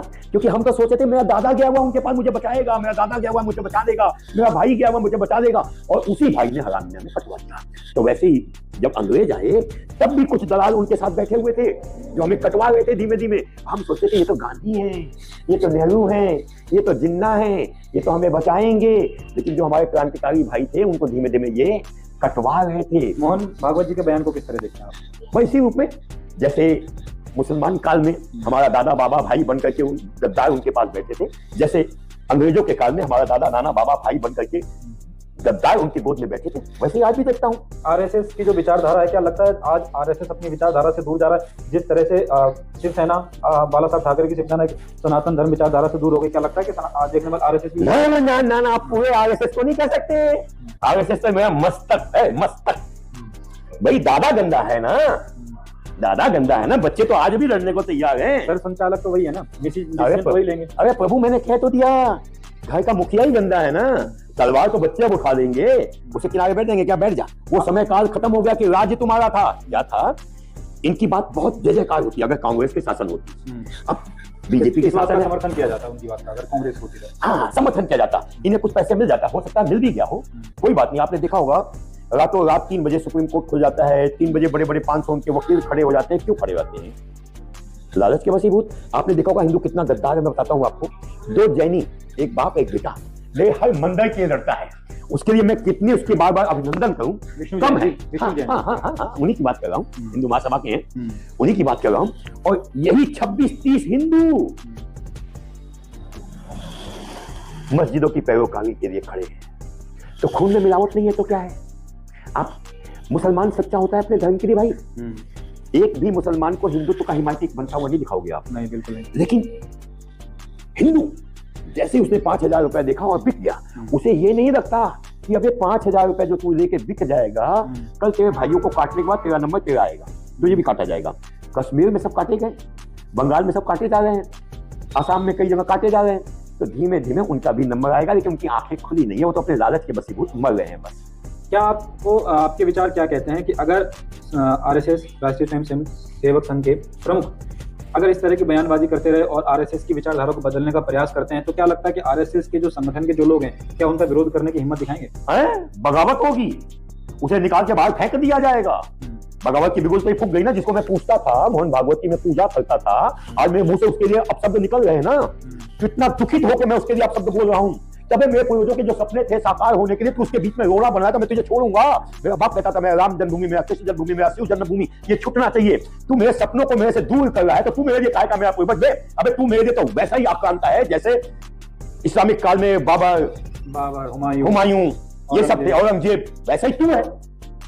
तू मेरा अपना नहीं हो सकता, मेरा अपना होता तो मेरे पूर्वजों के लिए तू भी लड़ता, अपने पूर्वजों के लिए तू भी लड़ता। तू उन्हीं की श्रेणी में आके बैठ गया है जो बाबर, हुमायूं और औरंगजेब के दरबार में दरबारी बन करके भगड़ा किया करते थे, तो ये भी भगड़ा कर रहे हैं। भारी मात्रा में आप देखेंगे युवा पीढ़ी जो है वो सनातन धर्म की जो युवा पीढ़ी है वो आरएसएस के साथ जुड़ रही है और विदेशों में भी जुड़ रही है, क्योंकि आज सनातनी जागरूक हो रहा है, जागरूक और जागृत अवस्था में है, वो अपने बच्चों को आरएसएस की शाखाओं में भेजता है। अगर ऐसी बयानबाजी आती है तो युवाओं पर क्या प्रभाव पड़ेगा इसका? इसकी दूरगामी परिणाम को समझते हुए ही तो उन्होंने ऐसे वक्तव्य दिए हैं। वो जानते हैं कि हिंदू अब संगठित हो रहा है, मोदी और योगी जी का बहुत बड़ा एक औरा बन गया है। क्या ऐसा हो सकता है कि मोदी जी और योगी जी और जो हमारे अमित शाह जी हैं, इनके कद को देखकर क्या लगता है कोई जलन या ईर्ष्या जैसा भाव उनके मन में आ रहा है, शायद इसी वजह से? ठीक सच्चाई बता रहा हूँ। ये राम जन्मभूमि का पूरा श्रेय अपने आप को लेना चाहते थे, किया कुछ नहीं, एक पैसे देने का काम नहीं किया आरएसएस ने हिंदू ये राम जन्मभूमि के लिए। राम जन्मभूमि के लिए कोई लड़ी, मुकदमा तो कौन लड़ी? हिंदू महासभा। हिंदू महासभा के लिए फैसला हुआ है ना, बीजेपी के लिए तो नहीं हुआ, आरएसएस के लिए तो नहीं हुआ। आरएसएस तो बहुत घुसने की कोशिश करती गई, उसमें घुस नहीं पाई। कृष्ण जन्मभूमि का मुकदमा कौन लड़ रहा है? प्रभु हिंदू महासभा लड़ रही है ना। काशी विश्वनाथ का मुकदमा कौन लड़ रहा है? प्रभु हिंदू महासभा लड़ रही है ना। ये कुतुब मीनार का मुकदमा कौन लड़ रहा है? प्रभु हिंदू महासभा लड़ रही है ना, हिंदू महासभा। तो धीमे इनको लगा कि यार जब ये राम जन्मभूमि बन गया तो मुझे सबसे पहला श्रेय क्यों नहीं दिया गया? तो इनके मन में हीनता का भाव उत्पन्न हो गया है, और जिसके मन में हीनता आ जाती है वो एक दिन दलित होते और दलित हो ही जाता है। हिंदू महासभा के उद्देश्यों को कैसे आप समझाना चाहेंगे युवा पीढ़ी को, अगर समझाएं? सिर्फ एक शब्द में कि अपने पूर्वजों के स्वाभिमान, अभिमान, घमंड करना सीखो, जिन्होंने उस पाषाण काल के अंदर उस गौरवशाली इतिहास को बचाए रखा, जब माओ की हत्याएं हो जाती थी, बच्चों की हत्याएं हो जाती थी, पैसे दे के लालच में तुम्हारे धर्म को परिवर्तित किया जाता था। तुम्हारे पूर्वजों ने धर्म को नहीं छोड़ा, तुम दलित बन गए, महादलित पद दलित बन गए, लेकिन अपने धर्म को नहीं छोड़ा। आज भी जब कहीं युद्ध की परिस्थितियां खड़ी हो जाती है तो मेरा दलित समाज सबसे अग्रणी आगे खड़ा होता है। तो मैं आज हिंदू समाज से बस एक ही बात कहूंगा कि हर दलित के बेटे को अपनी बेटी का भाई बना दो। हर रक्षाबंधन पर अपने दलित के घर जाओ और अपनी बेटी से कहो राखी बांध दे इस हाथी के ऊपर। फिर देखना जिस दिन ये हिंदू समाज जा करके अपनी वाल्मीकि समाज के भाइयों को राखी बांधना स्टार्ट कर देगा, वो इसको लेकर के तलवार लेकर के उसकी हिफाजत के लिए खड़ा हो जाएगा। इन्होंने क्या हिंदू मुस्लिम एकता का पाठ पढ़ाया, उनमें भाई बहन का कॉन्सेप्ट तो है ही नहीं, बहन का कॉन्सेप्ट तो है ही नहीं। उन्हें क्यों भाई बनाते हो मेरे भाई बनाना तो सिखों को बनाओ ना, नाई को बनाओ ना, धोबी को बनाओ ना, मोची को बनाओ ना, ये दलित समाज को बनाओ ना, यही तो लड़ेगा। आप देखो मेरठ में झगड़ा होता है, कौन आगे लड़ता है भाई? उनका लोहा कौन लेता है? ये दलित समाज। ये दलित समाज दलित नहीं है, ये रजवाड़ा। आप हिंदुस्तान के इतिहास को पढ़ो, 98.6% राज्य इन्हीं लोगों का था। तो कल ये अपने राज्य को मांगेंगे, अपने वैभव को मांगेंगे, अपनी पावर को मांगेंगे। इनकी पावर को खत्म करने के लिए एक आरक्षण का भी का टोकरा इनके आगे फेंक दिया गया कि तुम इसी में उलझे रहो, अपना राज्य मत मांगो कि अबे मैं तो यहाँ का राजा था, मुझे राजा बनाओ ना। भाई अगर से तुम्हें दलित समाज को आरक्षण देना है तो मैं कहता हूँ बहुत शौक से दो, एमपी में दो, बाद में और पार्लियामेंट में बनाओ उनको 60, राज्यसभा में दो 40 बनाओ। कब मना करती है? तो जो जिसका मुकाम है उसको वहां लेके जाओ। अब मैं बढ़िया हूं, मैं वैसे हूं, बढ़िया हूं, अब तुम मुझे तलवार देके कहो लड़ो, मेरी औकात है लड़ने की, मैं तो भाग जाऊंगा ना। तो मुझे वहां नहीं जाना, मुझे तो बस ये है कि दाल चावल आटा तेल बेचना है, क्योंकि मेरे हजारों पूर्वज यही करते आए, मुझे यही करना है। जिस दिन मैं उस सबको छोड़ के ये उठा के खड़ा हो जाऊंगा तो मैं भी तो क्षत्रिय हो जाऊंगा। कर्म प्रधान हमारा, कर्म प्रधान। मैं आज इस बात पे सोच के दुखी होता हूं, दलित समाज हमसे क्यों चुरा है भाई? अबे तेरे वाल्मीकि जी ने जो रामायण दिया उसके लिए हम लड़ रहे हैं, तू नहीं लड़ा, हम लड़ रहे हैं।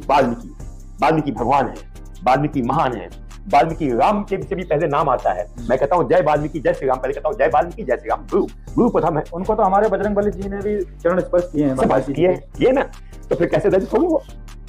हमें धीमे धीमे काटा जा रहा है क्योंकि हमें मारा जाएगा। बांग्लादेश में क्या हुआ? बांग्लादेश में जातीयता में हमें काट दिया गया था। अब वहां कौन बचे हुए हैं? केवल दलित बचे हुए हैं। उनके साथ इतना अत्याचार हो रहा है, कोई हरामी आवाज उठा रहा है? नहीं उठा रहा। क्यों नहीं उठा रहा? यहाँ पे एक मोब लिंचिंग हो जाती है, सारी दुनिया चिल्लाने लग जाती है। कोई पैगंबर साहब के खिलाफ जापान में बोल देता है तो इस देश में आग लगने लग जाती है। अच्छा, नुपुर शर्मा के बयान पर आते हैं। नुपुर शर्मा ने एक किताब में लिखी हुई बात दोहराई थी, उसके वजह से उनको कई सालों तक घरों में कैद रखना, अपने घर में कैद रहना पड़ा, और आज भी शायद वो कैदी हैं। डर मैं बताता हूँ, आपने कहा कोई किताब में लिखी थी, आप नहीं बोल पाए ना। बिल्कुल। दहशत, इसको कहते हैं दहशत। मैंने भी एक वीडियो पढ़ा देखा था, उसमें कहा गया था हिंदुओं को बीच से एक घसीट के ले आओ। एक बात और जोड़ देता हूं गुरुजी, महबूबा मुफ्ती जो कि जम्मू कश्मीर की पूर्व मुख्यमंत्री भी रही हैं, उनकी बेटी आती है, सनातन धर्म पर आरोप प्रत्यारोप लगाती है और अपशब्द भी इस्तेमाल करती है, उसे तो नहीं अपने घर में कैद रहना पड़ा। इन दोनों को कैसे देखते हैं आप? हिंदू को जो नपुंसक बना दिया गया मेरे भाई, अगर हिंदू फिर वैसे ही जागृत हो जाता, जैसे ही उसने मेरे रामायण के ऊपर कटाक्षेप किया, कोई हिंदू पागल निकलता, उसकी गर्दन फर्दन काट कूट के उसको टुकड़ों टुकड़ों में देता, मार डालता, तो फिर दूसरा आवाज नहीं उठता। तो क्या है कि हमारा समाज को धीमे धीमे दबाते दबाते इतना कमजोर कर दिया कि हम अपने धर्म के लिए खड़े ही नहीं है। मैं खुद नहीं खड़ा हूं, मैं खुद हिजड़ा तो नहीं कह सकता अपने आप को, नपुंसक तो कह ही सकता हूं, या हम जैसों के कारण ही ये हिंदू धर्म कमजोर हुआ है। आपको लगता है भारत राष्ट्र निर्माण में सनातन के अलावा, सनातन के अतिरिक्त अन्य लोगों का भी योगदान है? हाँ, योगदान है, मुसलमान का योगदान है। उन्होंने पथराव किया, उन्होंने आगाजनी की, उन्होंने उनके साथ मिलकर के हमारे साथ षड्यंत्र किया, बहुत कुछ किया। ईसाइयत ने क्या किया मैं बताता हूं। देखो, जब देश को आजादी मिली, आजादी कब मिली? आजादी की लड़ाई में सबसे बड़ा योगदान था वीर सावरकर का। मैं बताता हूं, वीर सावरकर ने 2 लाख हिंदू महासभाइयों को हिंदू सेना बना के तैयार करके अंग्रेजों की फौज में घुसेड़ दिया कि जिस दिन हम आजादी का आंदोलन चलाएंगे उस दिन 2 लाख बंदूकें हमारे पास होगी। विश्व युद्ध चालू हो गया, विश्व युद्ध चालू हो गया। गांधी ने उनका सहयोग करने की मना कर दिया, घोषणा कर दी कि जब सुभाष चंद्र बोस ने कहा कि मैं अपने देश को आजाद कराने आ रहा हूं, तो इन्होंने यही कहा ना कि हम उसके खिलाफ लड़ेंगे, खिलाफ लड़ेंगे। तो कांग्रेस के अध्यक्ष थे सुभाष चंद्र बोस, आजादी देनी थी। अंग्रेजों को जब पता चला, उनकी खुफिया पुलिस ने बताया कि भाई 2 लाख हिंदू जो हैं धोखे से हमारी फौज के अंदर घुस चुके हैं, जिस दिन आंदोलन होगा ये 2 लाख बंदूकें हमारी तरफ तन जाएगी और हम सब मार के जाएंगे। किसने किया? सावरकर ने। सावरकर के साथ इतना अत्याचार किया अंग्रेजों ने। क्यों किया? गांधी जी को तो पालकी भेजते थे बुलाने को, नेहरू को तो अपनी बीवी को भेज देते थे बुलाने के लिए, साथ में आ जाओ, गले में हाथ डाल के आ जाओ, हंसते हुए, लो फोन पे बात सुनो, दो चाय पियो, दो फोन लगाओ, दो पैसे दो, फिर दो गाड़ी दो। सावरकर ने ऐसा कौन सा पाप किया था कि उसको नंगा करके, उसको कच्छा पहना के मच्छरों के अंदर छोड़ देते थे कि रात भर को मच्छर काटते रहे। दूसरा भाई दूसरे कमरे में बंद है, 10 साल से मिलने नहीं देते थे, 20-20 किलो तेल निकलवाते थे। क्यों? आज भ्रष्टाचारियों को अगर कोर्ट जेल भेज देती है, और चाहे वो शराब घोटाला हो या अन्य घोटाले हो, अगर वो जेल चले जाते हैं, वो कहते हैं हम पर जाति हो रही है, हमारे साथ अत्याचार हो रहा है। और जो लोग कई बार अपशब्द और एक गलत तरीके की टिप्पणी करने के बाद कोर्ट में माफी मांग लेते हैं, वो ये कहते हैं कि वीर सावरकर इसीलिए वीर नहीं है क्योंकि उन्होंने अंग्रेजों से माफी मांगी थी या नहीं मांगी थी, वो अलग विषय है, लेकिन उनके योगदान को नकारने का प्रयास करते हैं। सावरकर जी को वीर शब्द किसी नेता ने नहीं दिया, किसी सरकार ने नहीं दिया, उस वक्त की जनता ने दिया। आप एक किताब पढ़ना, मी नाथूराम गोडसे बोलतो, गांधी वध क्यों, उसमें उन्होंने कुछ लिखा नहीं है, अखबारों की कटिंग है, अंग्रेजों के दिए हुए बयान हैं, अंग्रेजों के दिए हुए फैसले हैं। उसमें क्या कहते हैं कि जब सावरकर इसको नाथूराम गोडसे जी को पकड़ के साबरमती जेल के लिए, वहां कौन सा जेल, पंजाब जेल जाने लगे वो पढ़ के, तो वहां लाखों हिंदू सड़कों पे उतर के आ गए, नाथूराम गोडसे जिंदाबाद, नाथूराम गोडसे जिंदाबाद। उसमें किताब में है उस पुलिस कमिश्नर का आदेश कि भाई आप ट्रेन यहां से मोड़ दो, यहाँ लोग जबरदस्ती ट्रेन में घुस करके नाथूराम गोडसे को छुड़ा देंगे क्योंकि उसको भगवान मानते हैं, उसको देवता मानते हैं। क्योंकि उन्होंने क्यों मारा भाई, क्यों मारा? कोई तो कारण होगा। गांधी जी हजारों हिंदुओं की बलात्कार, लाखों हिंदुओं की बलात्कार, सब पे मौन रहे, लेकिन ये इस्लाम के साथ खड़े हो जाते थे, कंधे से कंधा से। मैं वो शब्द नहीं कहना चाहूंगा। गांधी और नेहरू के कुछ संबंध थे जिसके कारण नेहरू गांधी जी को ब्लैकमेल करता था। क्या गांधी जी की कभी चली नहीं है? जब भी वो हिंदुत्व के लिए 2 शब्द कहना चाहा है तो नेहरू ने दबा दिया।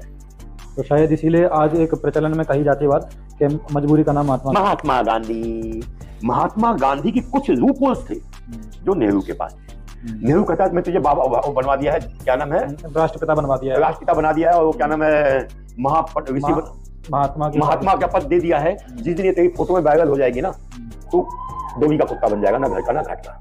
इस डर से गांधी जी हमेशा कभी उनके सामने मुखर नहीं हो पाए। नहीं, इस देश का प्रधानमंत्री बनना चाहिए था सरदार वल्लभ भाई पटेल को, और ये देश होता। आपको मैं क्यों बताता हूँ, नेहरू ने जो किया, हमें कैसे गलत पढ़ाया जाता है। इंदिरा गांधी आती है, पाकिस्तान और हिंदुस्तान के अंदर युद्ध हो जाता है, युद्ध नहीं होता, वहां मुस्लिम को मार रहा होता है। क्या मुस्लिम को मार रहा होता है, इंदिरा गांधी को पसंद नहीं आता। वो कहती जाओ उनको बताओ, अपनी फौज को भेज देती है। लेकिन साली हमारी फौज तो फौज थी ना, उन्होंने जाके बचाया ही नहीं, उन्हें घुसेड़ दिया पाकिस्तानियों को। 1 लाख सैनिकों को घुटने टेक के घुटनों पे आने पे मजबूर कर दिया। ये इंदिरा गांधी का ऑर्डर नहीं था, ये हमारे फौजियों की ताकत थी।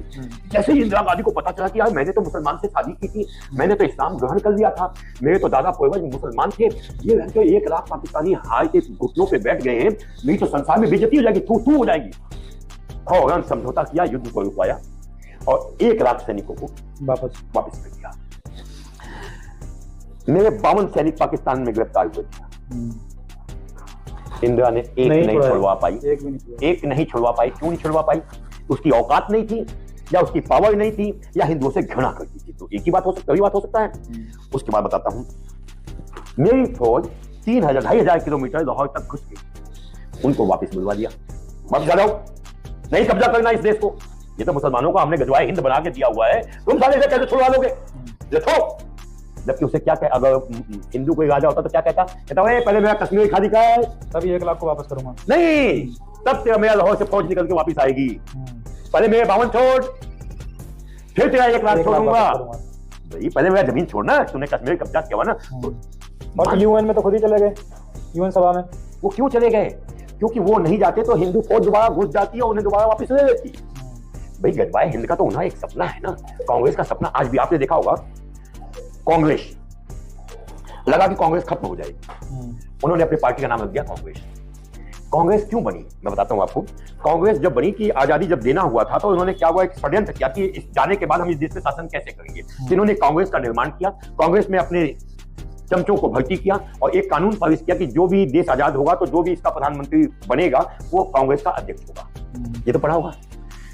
शर्तें क्या थी कि इंडिया नाम नहीं हटाया जाएगा, इंडिया नाम नहीं हटाया जाएगा, संसद भवन हमारा रहेगा, इसमें जब भी चाहेगी महारानी विक्टोरिया जो भी वहां का राजा होगा वो आएगा और संसद को संबोधित करेगा। 40 आदमी ऑब्जर्वर रहेंगे जो इस देश को शासन प्रणाली को देखेंगे, उनका तनख्वाह ये देंगे, इतना पैसा आप मुझे किराए के रूप में दोगे, नेवी पे झंडा हमारा होगा। तो 100 शर्तों के साथ हमें ये किराए पे सौंप दिया गया था, हिंदुस्तान किराए पे 99 साल के लिए लीज पे दिया गया था। हम गुलामी में थे, हमें बोलने की आदत नहीं थी, हम बोलते नहीं थे, चुपचाप पड़े रहे, जो हमारे साथ अत्याचार होता रहा हम भागते रहे। इतिहास में ऐसा भी सुनने को मिला है कि हम भागते रहे, भागते थक गए। समय जब हमें लगा कि अब ये देश खत्म हो जाएगा तो भगवान का उत्पत्ति होती है, भगवान के रूप में मोदी योगी आ जाते हैं और देश आजाद होना स्टार्ट होता है। संसद हम अपना बना देते हैं, अब कोई आके हमें संबोधित नहीं कर सकता। जो छतरी खाली होती है सुभाष चंद्र बोस जी को बैठा देते हैं, अब हमें कोई वहां दूसरा नहीं बैठा सकता। उसके बाद जो नेवी पे उनका झंडा था वो हम उतार देते हैं, अब वो नेवी हमारा है। जो 40 ऑब्जर्वर बैठे थे उन्हें भगा दिया जाता, भागा बे, अरे मेरा देश है तो मुझ पे कौन होते देखभाल करने वाले। तो अब हम धीमे धीमे आजादी की तरफ जा रहे हैं, तब मेरी औकात हो गई बोलने के लिए। नहीं, आपने देखा होगा पहले पुलिस के खिलाफ कांग्रेस हमेशा रही, पत्थरबाज हमेशा रहे, फौज के खिलाफ पुलिस हमेशा रही, कांग्रेस कांग्रेस हमेशा रही और ये पत्थरबाज हमेशा रहे उनके खिलाफ। सरकार का दायित्व क्या बनता था कि मेरे फौज को कोई गोली मार, कोई पत्थर फेंक दे, अबे काहे को बंदूक दिया हुआ हमने? सही बात है, अपनी आत्मरक्षा के लिए वो गोली भी नहीं चला सकते। अरे भाई, जब तुम पत्थरबाजों से अपनी रक्षा नहीं कर पाओगे तो विदेशों से क्या खाक लड़ोगे? तुम्हारा मनोबल तो यही टूटा हुआ है। तो मोदी जी के आने के बाद मेरी पुलिस की ताकत देखी कितनी बढ़ गई, मोदी के आने के बाद मेरी कोर्ट की पावर देखी कितनी बढ़ गई। इस पावर कोर्ट की आदत औकात में थी कि 2 शब्द बोल दे इनके खिलाफ, बोलते ही फतवा जारी, नहीं मैं बोल रहा हूँ, फतवा जारी हो जाता था। लेकिन आज मेरा सुप्रीम कोर्ट भी मजबूत है क्योंकि आज इसका हिंदुत्व खड़ा है और आज मेरा पुलिस मजबूत है। मैं तो कहता हूँ कि हर हिंदुस्तानी को चाहिए अपने पुलिस की, अपने फौज की, अपने सरकार की, अपने सुप्रीम कोर्ट की आंख नाक कान मुंह बन जाओ। अरे भाई, वो अपने आतंकवादियों के साथ खड़े हो जाते हैं, कसाब के साथ खड़े हो जाते हैं, तुम क्या अपने पुलिस के साथ नहीं खड़े हो सकते जो आतंकवादियों को ठोक रहे? आपने देखा वो जामिया मिलिया में नहीं हो, जहां पे सोनिया गांधी रोगी की आंसू बहा गई, आतंकवादी मार दिया था पुलिस वालों ने, जहां वो किशन राय क्या नाम था SHO मारे गए थे। ये मुस्लिम इलाका है, क्या नाम है वो? ये दिल्ली का ही है। अरे यार वो कालिंदी कुंज है उसमें, मुझे भी नहीं आ रहा हाँ। एकदम। तो इन लोगों ने हमेशा मेरे देश की पुलिस का मनोबल, मेरे कोर्ट का मनोबल, मेरे फौज का मनोबल तोड़ के रखा। क्योंकि अब आप एक कंसेप्ट और बताना भूल गया, हमारे देश की खुफिया जानकारी थी कि इस देश के अंदर गजवाए हिंद करने के लिए एक यहाँ पे जो है युद्ध छिड़ा जाएगा, जैसे बांग्लादेश में छिड़ा है, कई देशों में छिड़ा है, तो यहाँ था ये मैन, यहाँ होना था। मोदी जी बहुत दूरदेशी है, इन्होंने फौरन पढ़ दिया। और एक कॉन्सेप्ट क्या है, अग्निवीर। अग्निवीर लाने का मतलब क्या था कि भाई मैंने 100 फौजी को तैयार किया है, 75 निकाल दूंगा। कोई छोला बेचेगा, कोई कचौड़ी बेचेगा, कोई सब्जी बेचेगा, कोई अपनी दुकान लगाएगा, कोई रोजगार करेगा। भाई हमें तो 100 ही फौजी चाहिए ना, 25 ही चाहिए ना। मुझे तो 100 क्यों भर्ती कर रहा हूँ मैं, 100 को पैसा क्यों दे रहा हूँ? वो इसीलिए दे रहे थे कि जिस दिन ये गजवाए हिंद करने आएंगे तो मेरा वो मोची तलवार बंदूक लेके खड़ा हो जाएगा, क्योंकि फौजी ट्रेनिंग दे चुका हूँ। मेरा छोले वाला अपनी छोले की दुकान रुकने नहीं देगा, विरोध तो जागृत हो जाएगा, उसे तो ट्रेनिंग दी जा चुकी है। जैसे इजराइल छोटा सा कंट्री है, सबके मुंह में ठूसे रहता है, हर एक व्यक्ति के लिए वहां पर 2 साल अनिवार्य है। अब कांग्रेस को आग क्यों लगी कि साले ये जब सब फौजी बन जाएंगे तो फिर हम कैसे करेंगे आंदोलन, कैसे बांग्लादेश इसको बनाएंगे? इसलिए सारे दिल से निकल के आके चिल्लाने लगे। मोदी जी से फिर कहता हूँ, मोदी जी 5 साल नहीं 3 साल करो, केवल 3 साल, और 100 के जगह 200 भर्ती होंगे। भाई ट्रेनिंग कितने दिन की होती है? 6 महीने 2 साल की सपोर्ट ट्रेनिंग देने स्टार्ट कर दो। जिस दिन 2 साल की ट्रेनिंग अनिवार्य हो जाए, एटलीस्ट जब कभी उन पर आक्रमण होगा, सनातनियों पर आक्रमण होगा, तो आत्मरक्षा तो कर पाएंगे। उन्हीं पे भाई, उन्हीं की माँ बहनों पे जब अत्याचार होगा तो आत्मरक्षा के लिए वो खड़े हो जाएंगे। अभी तो इंसान डर के भाग जाता है, छोड़ देता है, भाग जाता है। तो ये कंसेप्ट मोदी जी को दोबारा लाना चाहिए। 3 साल का दबाव में ना आए, क्योंकि आतंकवादी हमेशा दबाव बनाए रहते हैं, देशद्रोही हमेशा दबाव बनाए रहते हैं। आप भी दबाव में आ गए तो कोई फायदा नहीं, तो इन्हें 3 साल का करना चाहिए। और बहुत सारी बातें हैं प्रभु, बताऊंगा तो कई दिन बीत जाएंगे। मैं प्रभु जी, मैं दिल्ली के जगह जगह अलग अलग इलाकों में जाता हूँ। जैसे कि दिल्ली में भी इलेक्शन है, तो मैं सनातनियों का रिव्यू लेता हूँ, उनसे बात करता हूँ, उनके विचार जानने के प्रयास करता हूँ कि वो उनकी समझदारी क्या है, वो किसको वोट देना चाहते हैं। तो हमारी जो सनातनी महिलाएं हैं, स्पेशली ये देखने को मिलता है, मुझे हमारी चैनल पर वीडियो भी पड़ी है कि वो कहीं ना कहीं फ्री के लालच में आ जाती हैं। उनको फ्री लाइट चाहिए, उनको फ्री पानी चाहिए, उनको 2100 रुपये जो एक मुख्यमंत्री चुने हुए हैं केजरीवाल जी, उन्होंने वादा किया वो भी चाहिए, और वो लाइन में लगा रही हैं। जिस तरह राहुल गांधी ने खटाखट देने का वादा किया था 8500, उसी तरह से वो लाइन में लगा रही है। जब उनसे सनातन की बात की जाती है, उनसे उनकी रक्षा की सुरक्षा की बात की जाती है कि अगर आप फ्री के नाम पर अपना बहुमूल्य वोट, जो कि एक आम इंसान की सबसे बड़ी ताकत है, वो अगर आप गलत व्यक्ति को दे देंगे, तो जब कल कोई जिहादी आपके घर पर आक्रमण करेगा और आएगा और आपकी बहन बेटी को उठाकर ले जाएगा, तो कौन रक्षा करेगा? तो वो ये कहते हैं कि ये सब जो हिंदू मुसलमान जो करवा रहे हैं, वो आरएसएस और हिंदू सेना और ये बीजेपी करवा रही है, ऐसा कहीं भी माहौल नहीं है। उनको फ्री की रेवड़ी क्यों पसंद आ रही है? एक्चुअली में जब गुच्छे में आदमी होता है ना, तो उसे आसपास टूटे हुए फल दिखाई नहीं देते। तो ये हिंदू अभी जहां जहां गुच्छे में है ना, आप वहां पे जाते हो, आप ना जुमा मस्जिद में चले जाओ, वहां पे जो 2-4 घर हिंदू है ना, उनसे रिव्यू लो। महाराज जी, यही एक विडंबना है जो अपने दर्शकों को मैं बताना चाहता हूँ कि हम दूसरे की पीर व्यथा देखकर उसका एहसास क्यों नहीं कर पा रहे हैं। सनातनी जो लोग हैं, दूसरे की गलती देख, जो हमारे अभी इतिहास में हो चुका है। आप देखिए, इतिहास में एक राजा है, राजाओं को किस तरह से धोखे से छल से मारा गया, किस तरह से हमारी रानियों ने जौहर किया, अपने आप को आग में जला लिया। वो इतिहास देखने के बाद जी नहीं, उतना दूर क्यों जाते हो आप थोड़ा पीछे चले जाओ। अभी बंगाल में जो हो रहा है नहीं, वहां भी बताओ, दिल्ली में आ जाओ। दिल्ली में आ जाओ, आज से 15 या 20 साल पहले चुनाव हुआ, जिसमें लगा कि कांग्रेस अब समाप्त हो जाएगी। शीला दीक्षित एक स्कीम लेके आई, 100 रुपए जमा कराओ, एक मकान मिलेगा। 100 रुपए जमा कराओ, एक मकान मिलेगा। 3 दिन लाइन में रख के लोगों ने 100 रुपए जमा कराए। 3 दिन लगकर 100 रुपए लोगों ने लाइन में जमा कराया। आज तक एक मकान नहीं मिला। शीला दीक्षित सरकार आ गई, दोबारा चुनाव हुआ, शीला दीक्षित फिर एक कानून प्रोग्राम लेके आई कि 100 रुपए दुकान जमा कराओ, सबको एक दुकान मिलेगी। पटरी, जितने पटरी वाले ना, सबको एक दुकान मिलेगी। किसी को नहीं मिला। ये आता है, क्या नाम है, झाड़ू पार्टी आता है। बिजली पानी फ्री दूंगा, दिया उसने, कोई शक नहीं, दिया उसने। देने के एवज में उसने हमसे लिया क्या? जो 7-8 हजार करोड़ रुपए कन्याधन के रूप में रखा हुआ था शीला दीक्षित ने, वो खत्म हो गया। ठीक, पानी फ्री में दिया। जो जल वोट फायदे में जाता था घाटे आज वो में घाटे में आ गया, कर्जे में आ गया। देख जब घाटे में आ गया तो साफ पानी नहीं दे सकता। अब घर घर पानी बोतल की खरीद के पी जाती है। क्यों पी जाती है? क्योंकि पानी साफ कैसे देगा। तो जो कन्याधन था वो खत्म हो गया, जो रिजर्व पॉलिसी की पैसा था वो खत्म हो गया। जब खत्म हो गया, मजबूरी आ गई, तो उसने बिजली सब्सिडी खत्म कर दी। पानी भी अभी कुछ दिन में खत्म हो जाएगा, फ्री देना खत्म हो जाएगा। अब कैसे जीते? इसने एक दूसरे को बिठा करके कि भाई इसने खत्म किया है, वो तेरी चेरी तो है जिसने खत्म किया है। अब तुम्हें मैं 2100 रुपए महीना दूंगा। जैसे ही ये चुनाव जीत के जाएगा 5 साल अपना एक छत्र राज करेगा। वो कह देंगे एलजी नहीं करने दे रहे, एक बहाना भी दे उनके। नहीं, अभी वो कह रहा है कि पापा मैं बेरोजगार हूं, मैं नशेड़ी हूं, मैं 5 लाख की कंपोर्ट पे बैठ के हंसता हूं, लेकिन मैं कैसे लोगों को दिखाऊं कि मैं इतना रईस हूं।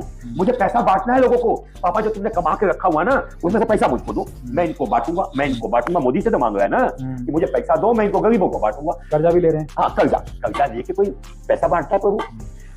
कर्जा लेके कौन बांटता है? कर्जा कौन देना चाहता है? जिसका नजर आपके मकान पे होगी। जैसे आपके मकान ये है और मैं साहूकार हूँ, मुझे आपका ये मकान लूटना है, तो जो आपके 4 बेटे हैं ना, उनमें जो नशेड़ी होगा उसको पकड़ लूंगा। जब तेरा बाप पागल है, ये दे 5000 रुपए लिख साइन कर, ये दे बेटा 10,000 साइन कर, ये बेटा 20,000 साइन कर। जब 1 लाख हो जाएगा तो मैं कहूंगा चल दे अपना हिस्सा मुझे दे। बस ये एक पॉलिसी है। आप हमारे जो सनातनी महिलाएं हैं जो लालच के वशीभूत होकर निर्णय करती हैं, सनातन धर्म को पहले ना मानकर वो लालच की तरफ जाती हैं और सनातन धर्म के लिए वोट नहीं करती हैं, अंतिम संदेश क्या देना चाहिए? उनका तो कोई कसूर है ही नहीं, हमें तो पढ़ाया नहीं क्या प्रभु। अब मोदी जी को चाहिए सबसे पहले पढ़ाना, और दूसरी बात चाहिए इसके ऊपर मुकदमा कर देना। किसके ऊपर? मुकदमा कर देना केजरीवाल के ऊपर कि अबे तू 2100 रुपए किस महीने से देगा? क्योंकि देगा नहीं, मैं जानता हूं देगा नहीं, झूठ बोल रहा है। अगर से 3 महीने बाद तूने 2100 रुपए महीना संपत्ति जनता को नहीं दिया तो तेरी जितने पूर्वजों की संपत्ति है वो कुर्क की जाएगी, क्योंकि ये धोखा है।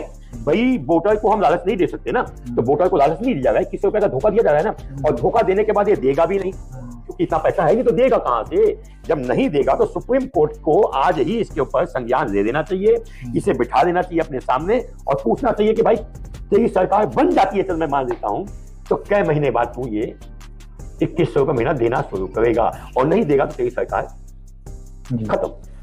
बहुत बहुत धन्यवाद, आपने अपना इतना कीमती समय दिया। मैं चाहूंगा कि आप हमारे व्यूवर्स को, ऑडियंस को और हमारे सनातनी जो लोग आपको देखेंगे, अंतिम संदेश उनको दें कि वो समाज के प्रति कैसे जागरूक हो सकते हैं और कैसे आत्मरक्षा और आत्मज्ञान को कैसे बढ़ा सकते हैं, आपके अपने सनातन की जानकारी कैसे प्राप्त करें। जैसे मैं अपने पूर्वजों पर अभिमान करता हूं कि उन्होंने उस क्रांति काल में जब हिंदुओं का दमन हो रहा था मुझे हिंदू बनाए रखा और बचाए रखा, उसी तरह आप भी अपने पूर्वजों पर अभिमान करो, स्वाभिमान करो कि वो भी अंग्रेजों के सामने नहीं झुके, मुगलों के सामने नहीं झुके, तुम्हें तुम्हारी जात में बनाए रखा। और तुम जिस दिन अपने जात को छोड़ के जाते हो, तुम अपना तो पतन करते हो, अपने उन पूर्वजों का पतन कर देते हो जो लाखों करोड़ों साल से इस धरती पर अपने एक धर्म को लेके चल रहे थे। तो आज भी अपने पूर्वजों के स्वाभिमान पर अभिमान करो, बस यही मैं उनसे कहना चाहूंगा। और माताओं का तो कर्तव्य होता है कि अपने बच्चों को धर्म का ज्ञान देना, लालच से दूर रखना। तो आज माताएं जो ये वीडियो देख देख के भटक गई हैं, उनसे एक ही बात कहूंगा कि अपनी माँ से प्रेरणा लो, अपनी दादी से प्रेरणा लो। जिस दिन तुम उनसे प्रेरणा लेके अपने बच्चों में वो भावना पैदा कर दोगे कि भाग भाग भाग, तो बच्चा मजबूत हो जाएगा। जैसे ही बच्चा भागता है मां कहती है रुक जा, गिर जाएगा, चोट लग जाएगा। ये भावना खत्म कर दे, बच्चों को बहादुर बनाए, बच्चों को मजबूत बनाए, बच्चों को स्वावलंबी बनाए और अपने धर्म के लिए लड़ना सिखाएं। जैसे माताएं जौहर करती थी, माताएं तिलक लगा के अपने बेटों को युद्ध भूमि में भेजती थी, तुम भी तो उन्हीं की संतानें हो, तुम भी तो उन्हीं की बेटियां हो। तो अपने उस गौरव काल को याद करो और अपने बच्चों में वो संस्कार डालो जो तुम्हारे पूर्वज किया करते थे। जय भवानी, जय मातेश्वरी। तो दर्शकों, ये आपने सुना मदन लाल गुप्ता जी को, जो कि हिंदू महासभा के राष्ट्रीय अध्यक्ष, राष्ट्रीय प्रवक्ता भी हैं। और ये हमारा पॉडकास्ट है, आप देख रहे हैं पॉडकास्ट नवभारत नई आवाज का पॉडकास्ट। इस पॉडकास्ट को हमने नाम दिया यादों इतिहास के झरोखों से। मेरा नाम है मंथन चौहान। आपने महाराज जी को सुना, आपने जाना कि कैसे हमारा गौरवशाली इतिहास रहा है और आज हम अपने इतिहास को कैसे भूलते जा रहे हैं। और यही कारण है कि शायद हम अपने इतिहास पर गर्व नहीं कर रहे हैं, इसीलिए हमारी जो स्थिति आज वर्तमान में है वो बनी हुई है। आप लोगों से एक निवेदन है कि आप महाराज जी के विचारों के प्रति क्या अपनी भावना रखते हैं, कमेंट कर हमें जरूर बताएं। और हो सके तो सनातन को एकता के सूत्र में बांधने के लिए जिस तरह का भी योगदान आप दे सकते हैं वो योगदान दें। और सभी छोटे छोटे बच्चों को, माताएं जो हमारी ये पॉडकास्ट देख रही हैं, आप रामायण का पाठ करवाएं, भगवत गीता पढ़ाएं, अपने धर्म के प्रति उनको जोड़ने का प्रयास करें। तो ये पॉडकास्ट देखने के लिए बहुत बहुत आभार। आप जिस तरह से हमारे चैनल पर जुड़े हुए हैं, जुड़े रहें, अपना प्यार दें, पॉडकास्ट को शेयर करें, कमेंट कर अपनी राय बताएं। हम ऐसे ही धर्म, राजनीति और समाज से जुड़े मुद्दों पर अलग अलग लोगों को अपनी पॉडकास्ट में लेकर आते रहेंगे, जिससे कि आपका मार्गदर्शन किया जा सके। आज आपने हिंदू महासभा के राष्ट्रीय प्रवक्ता जी मदन लाल गुप्ता जी को सुना, तो उम्मीद